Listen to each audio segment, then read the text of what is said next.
This is the world's cheapest running, driving, and clean title Ferrari 360 Modena, or it was. Over the last couple episodes, we transformed this super boring grandpa spec 360 into what is now an absolute ripper of a driver's car. And I'm nowhere near done with it. In the last episode, we did the one crucial mod that turned this car from something that people looked away from to something that made it incredible.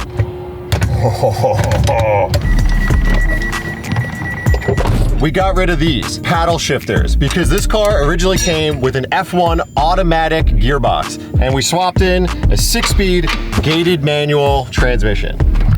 And the word swap is used pretty loosely because it's the same exact transmission. We just got rid of all of the stuff that shifted and replaced it with all of the stuff to make it shift manually. But I'm not gonna go into it too deeply. We just did that episode, you can go watch it. What I didn't do is give you guys any sort of feedback or experience on how the car is to drive after the swap. We're gonna go out, hit the road with a couple friends, and I wanna give you the experience of what I think will be the most transformative modification of this car.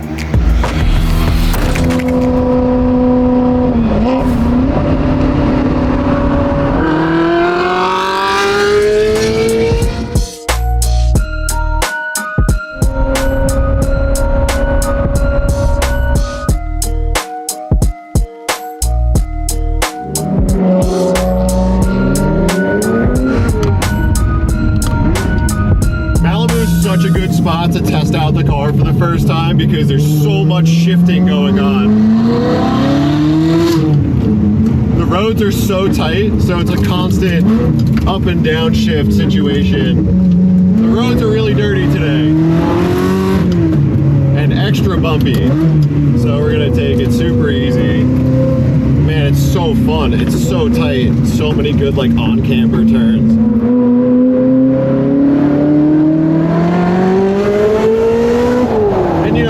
Did the challenge TCU, the car definitely started to feel a lot better. There's nothing that can replace a good manual transmission. And I say that because I think a lot of new cars don't actually matter that they're manual. New Mustangs, a lot of the new Porsches, they just don't really feel that great. It feels almost too easy, too automated, lacks a lot of the experience other than just doing the motion. This feels like a real manual transmission.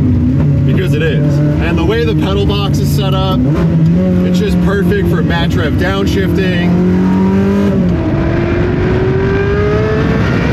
This was the #1 mod that I was looking forward to, and it's certainly worth every penny because it makes the car exactly what I want. But it's so funny to me because Ferrari engineered a way around the manual transmission for the F1 box.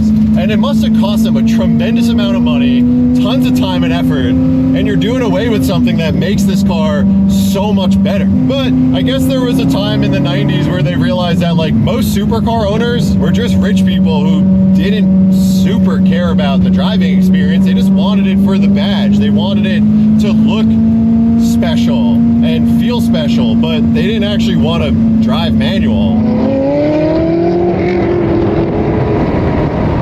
That was a different time where that's all they had. So having something that shifted your manual transmission car automatically probably felt more premium at the time. And maybe it was a convenience factor. But now that cars are packed with technology and you're losing the driver's experience every single year, we're all reverting back. We want driver's cars. So it's worth spending a tremendous amount of money to convert a car that came with a manual transmission that we made shift automatically back to a manual transmission. There's a lot of people out there, I know a lot of you guys out there are like me, and you like driving cars. You want the engagement. You don't care about just how fast it is 0 to 60.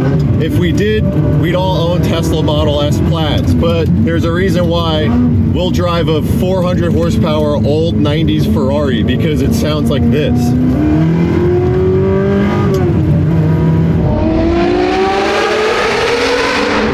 Probably get smoked by like a Dodge Caravan. But honestly, speed could never replace the feeling of high RPM.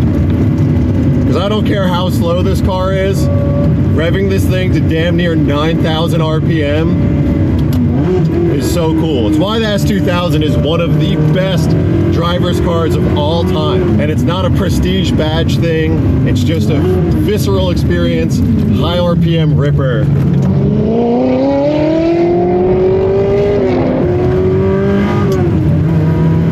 Damn, this thing is so good though. But just on a corny note, I don't know, I love coming out for drives. It always feels really special to me. It gives me time to clear my head. And there's just times where you're driving an amazing road like this in Malibu, and I'm in my gated manual Ferrari 360 that sounds like an 80s F1 car. And honestly, I just can't believe this is my life. I'm really stoked that you guys are along for the ride and enjoy the content that I've been making. It means the world to me. So thanks to everyone who's been watching, and I hope you enjoyed this stuff as much as I enjoy making it.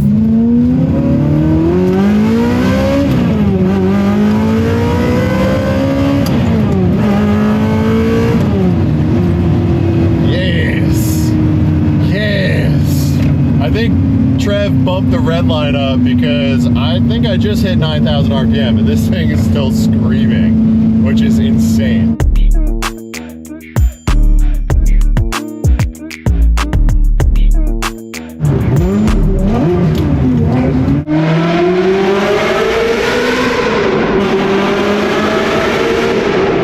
Alex and I both lived in West LA. Yeah. I had a E36 M3, you had your 335. Sick. Every single weekend we come up here. Every weekend. I mean, the road was like coming back to me as we were driving, but it's fucking crazy now. But has it always been that bumpy? No, right? But I think all the rain and crazy weather we've had over the last couple of years has made it our... It honestly, I feel like you need like a tarmac rally car to make that a good road. It's also kind of sick. Yeah, how'd the 911 feel? I miss my like front engine rear drive like BMW stuff, but like tight technical, you can just goose it anytime. It doesn't even have a limited slip, but like the power out of turns is just crazy. Really? You notice it? A million. The front is so light, so you're literally like just milking a cow. But the rear end, right? Just two little under. No, ain't no way. You just ruined driving for me. Just never gonna be able. Cannot unhear it. I can't. I'm never gonna not think about it while driving. That's why they invented driving gloves. Oh you were my just getting milk all over your. And then we got Pat brought out his, what is this, your third GT3 RS? This dude is literally worse than me. He had a beautiful 2,000 mile white RS and then realized that having a low mile car is not that cool. Hell yeah. You can beat it up. I don't care about a rock. Yeah, dude, driver cars are the way, man. And then my buddy Aaron, who also has a GT3 RS with very high miles, but having trouble. So you got the beautiful E36 M3 out here.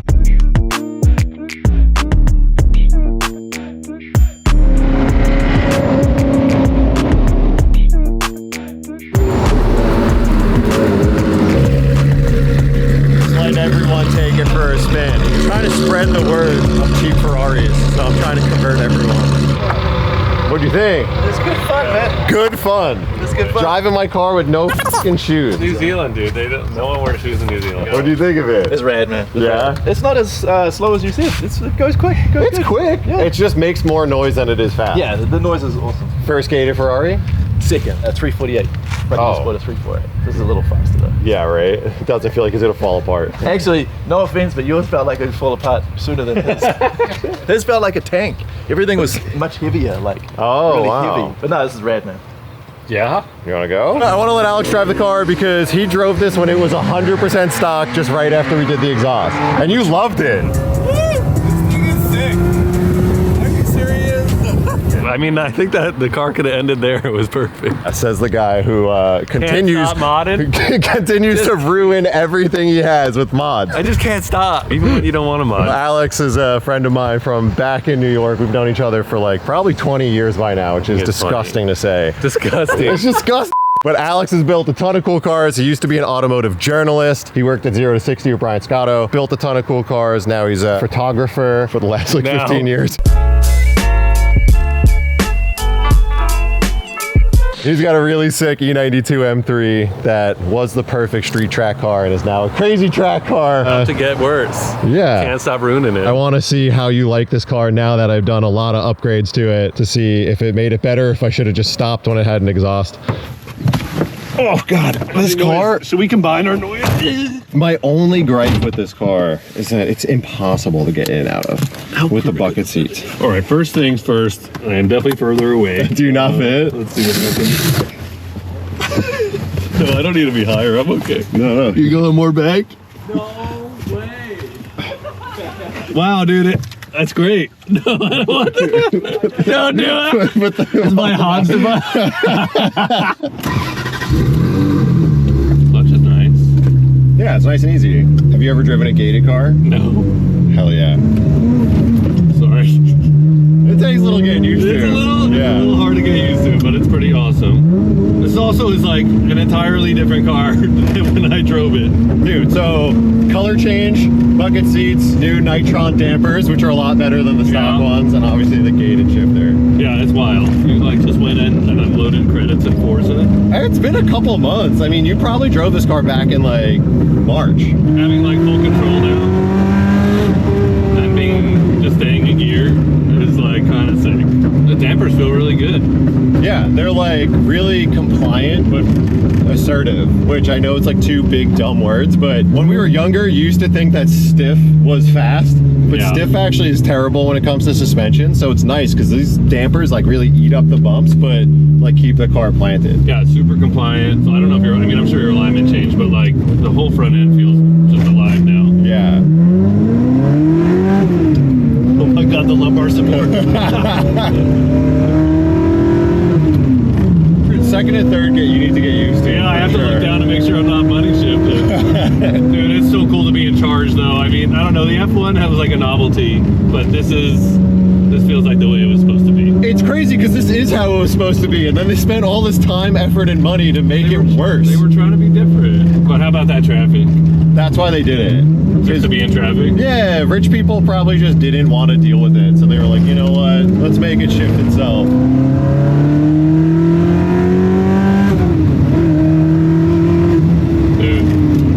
It's sick. It's awesome. Wow, the dampers are so good. Coming out of a 911 on something else. This feels really nice. You ready? No more cardboard headliner? No more. It's so nice. And shifter makes the whole car feel alive. I mean, you're like in charge of everything now. The dampers absorb bumps and we don't feel like we're floating anymore. Yeah. I remember the first time I drove it, I was like, it was like all motor and that's all it had for it. But now it's like a cohesive build that's kind of engaging and exciting. It's just crazy how it's the same transmission, changing it to shift on your own, like completely changes the driving experience. It also makes no sense. Imagine taking a DCT E92 and be like, oh yeah, we're manual swapping it. We just put some linkage in and a knob. But I will say that like a DCT car, more oftentimes than not, is really good. And the newer the car gets, the less fun the manual transmission is. So it's sort of like, is it net zero? But with this, it's like literally going from something that's kind of crummy to something that's like amazing. Yeah, we do need to take it to like Angeles Crest though, where we can open it up. We need to take it to like a track day. Oh, it's amazing though. I love this car. I love it. I don't really need to do anything else except goose it every couple minutes. It's just the sound, man. It's just the sound. But now it's all together. Yeah, it has like the ethos of a Honda, where it's more sound than it is fast. Just but I love that about Italian Honda. Yeah. I just love it. It just sounds so cool, even though like you can hardly break the speed limit most times. So sick. Also, what could you possibly get for the money? I don't know. I don't even think you could get something for 100 grand that comes close.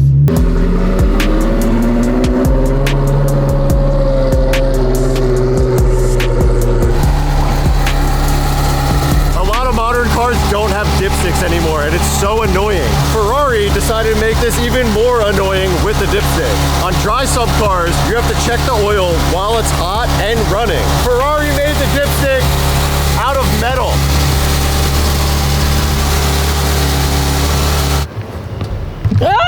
That's so hot. The dipstick cap is metal. It's 1,000,000 degrees. It's so hot and hard to change. So I've been adding oil little by little because you can't overfill these engines either, because if you do, it goes right into the intake manifold. I've been topping it off with my Pennzoil Platinum Euro Synthetic 5W40. I've been running this stuff since I got the car. They've been doing it for over 110 years. They test this stuff in the most torturous conditions, and it's made for high performance applications. So it'll be great for all my high rev abuse that I give this car. Oh my God.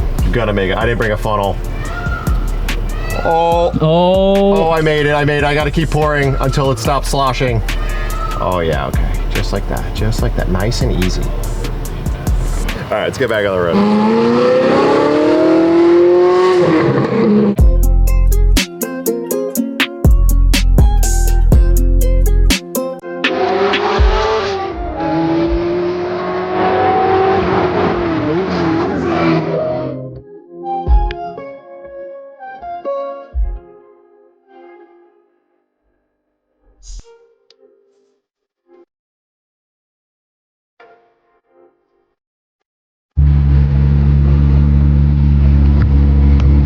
Figured it out. Ferrari engineer took a trip to Los Angeles in 1994 and sat in this horseshit traffic and was like, I'm going to go home and figure out a way to get manual transmissions to shift themselves because this place is horrendous. That's how it all started. I blame West LA.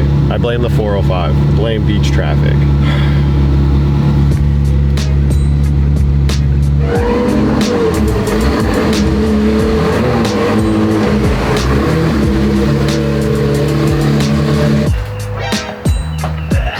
Come on. It's hot. The 360 is so much better with the gated manual. I can't believe it's the same car that I started out with like 4 months ago. It is completely changed. I actually was a bit worried because I thought that it would maybe make me want to replace my favorite car ever, but I think I'll keep this one for now. The 360 is sick. I'm super hyped with it. It's been a tremendous amount of work this week getting this thing up and running, and I could not leave you guys hanging on the last video, but we thrashed to get that car done and the video out the next day, so we didn't have time to really give you like a full reward at the end. So for everyone who's been following and has been excited for the swap happening, I could not leave you hanging with that little baby driving clip at the end, so I had to give you a good driving experience video. I hope you enjoyed it. If you're not subscribed, hit the subscribe button. We're making videos every Thursday, but for now, I'm out.